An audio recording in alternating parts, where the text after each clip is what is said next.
ચાલો શિક્ષક મિત્રો, પ્રશિક્ષક તાલીમ જે આપણે સ્વીપ ચેટમાં લેવાની છે એનું આપણે મોડ્યુલ 4 છે લર્નિંગ આઉટકમ્સ. તો એ જે મોડ્યુલ ભણ્યા તો એમાં કયા કયા મુદ્દા હશે?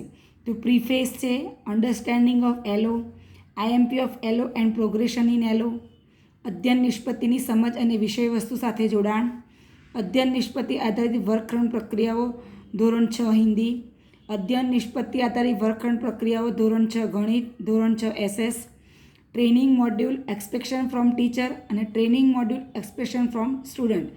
આટલા મુદ્દા આપણે ભણીએ છીએ. હવે એના પછી જે કસોટી આવે છે એમાં પ્રશ્નોના જવાબ જોઈએ.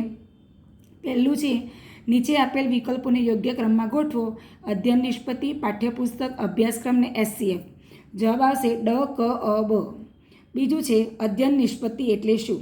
ચોક્કસ સમયના શિક્ષણ કાર્ય બાદ વિદ્યાર્થીમાં જોઈ શકાય તેવા અપેક્ષિત વિકાસ દર્શાવતું વિધાન. ત્રીજો છે પ્રવૃત્તિના ચરણોને યોગ્ય ક્રમમાં ગોઠવો. 1 અનુભવ, ઈ 2 ચિંતન, આ 3 અનુપ્રયોગ, એ 4 નિષ્કર્ષ, સી. તો 1, 2, 3, 4 યોગ્ય ક્રમમાં ગોઠવેલા છે.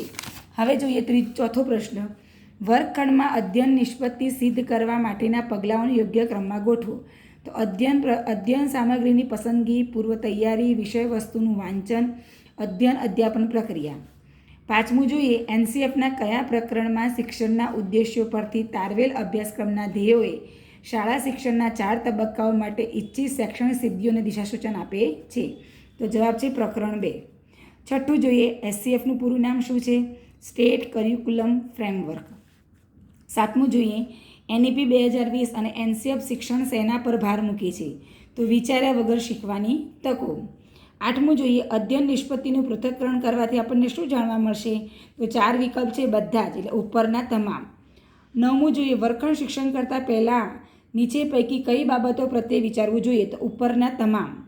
10મું જોઈએ અભ્યાસક્રમના ધ્યેયો એટલે શું? અભ્યાસક્રમના વિકાસ અને અમલીકરણ માટે માર્ગદર્શન. તો અહીંયા 10 પ્રશ્નોના સાચા જવાબ આપેલા છે.